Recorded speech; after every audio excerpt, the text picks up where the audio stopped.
ating programa ngayon, tatalakayin natin ang isang usapin na patuloy na nagbibigay ng alalahanin sa ating mga mamamayan, ang patuloy na pagtaas ng presyo ng gasolina. Sa mga nakalipas na taon, hindi na bago sa atin ang madalas na pagtataas ng presyo ng gasolina. Ngunit, anong mga dahilan ang nasa likod nito? At paano ito nakakaapekto sa ating pang-araw-araw na buhay? Ang patuloy na pagtaas ng presyo ng gasolina ay bunga ng iba't ibang salik. Isa rito ay ang international na demand at supply ng langis, kung saan ang geopolitika at iba't ibang mga krisis sa iba't ibang panig ng mundo ay may malaking epekto sa presyo ng langis. Ang pagtaas ng presyo ng gasolina ay hindi lamang dulot ng lokal na isyu. Ito ay bahagi ng mas malawak na global na sistema kung saan maraming mga pwersa ang naglalaro mula sa produksyon ng langis sa iba't ibang bansa hanggang sa mga patakaran sa ekonomiya at politika. Sa lugar na antas, ang mga mamamayan ay lubos na naapektuhan sa pagtaas ng presyo ng gasolina. Ang paglago ng gastusin sa pang-araw-araw na pamumuhay tulad ng pagbiyahe, pagpasok sa trabaho, at pagsasagawa ng mga pangangailangan sa pamilya ay naging isang malaking hamon. Sa pagtaas ng presyo ng gasolina, marami sa ating mga kababayan ang nagtatanong, ano ang maaaring gawin upang maibsan ang epekto nito? Ang gobyerno ay patuloy na naghahanap ng paraan upang maibsan ang epekto ng pagtaas ng presyo ng gasolina sa ating mga mamamayan. Ito ay maaaring pamamagitan ng pagsulong ng mas mahusay na serbisong publiko, pagpalawak ng mga programa para sa alternatibong enerhiya, at pagbuo ng mga patakaran ng tutok sa pagbaba ng pagdepende natin sa langis. Patuloy na pagtaas ng presyo ng gasolina ay isang hamon na kailangang harapin hindi lamang ng ating pamahalaan, kundi pati na rin ng ating mga mamamayan. Sa sama-samang pagkilos at pagtutulungan, posible natin malampasan ang hamon na ito at harapin ang mga solusyon upang panatili ang ating kaligtasan at kaunlaran. Having a bad day because of having a bad breath? Well, I have a solution for that. Instead of having a bad breath, you should have a fresh and cooler breath.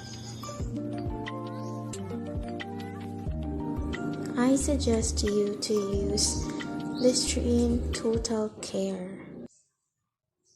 Listerine Total Care has 6 benefits in one, our most complete protection formula.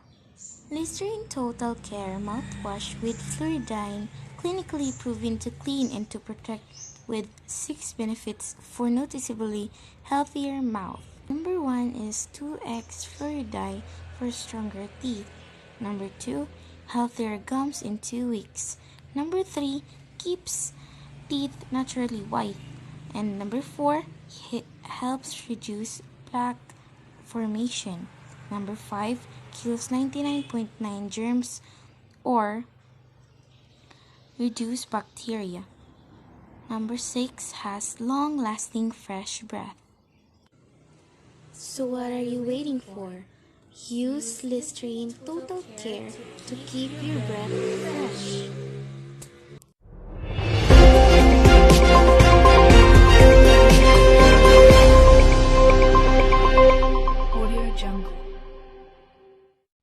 Pagtaas ng mga benta sa merkado, pag-unlad at mga dahilan. Sa kasalukuyan, kitang-kita ang patuloy na pag-angat ng mga benta sa iba't ibang sektor ng merkado mula sa mga lokal na tindahan hanggang sa online platforms. Tila may kasiguraduhan sa pag-unlad ng negosyo. Ang pagtaas ng aming benta ng aming negosyo ay resulta ng hakbang ng aming produkto at serbisyo sa pamagitan ng nagpapakita ng delikasyon, kalidad, pagtugon sa pangangailangan ng aming customer. Nakamit namin ang kanilang tiwala at suporta. Isa pang mahalagang faktor na pagtaas ng mga benta ay ang paggamit ng mga bagong teknolohiya sa negosyo. Ang pagkakaroon ng mga e-commerce or platforms, online marketing strategies at iba pang mga digital na kasangkapan ay nagbibigay ng mas maraming pagkakataon para sa negosyo na makarating sa mas malawak na merkado. Ang pagtaas ng benta sa merkado ay hindi lamang bunga ng lokal na hakbang ng mga negosyante, kundi pati na rin ng mga mas malawak na pangyayari sa ekonomiya. Ang pag-unlad ng ekonomiya, pagtaas ng consumer confidence at iba pang mga faktor ay nakakatulong sa pagpalakas ng demand sa mga produkto at serbisyo. Sa pagtatapos, ang patuloy na pagtaas ng mga benta sa merkado ay nagpapakita ng positibong takbo ng ekonomiya at negosyo. Mahalaga na ang bawat negosyante ay mananatiling adaptibo at responsive sa mga pagbabago sa merkado upang mapanatili ang kanilang pag-unlad at pagtagumpay. Patuloy nating suportahan ang lokal na negosyo at magtulungan para sa mga maunlad na kinabukasan.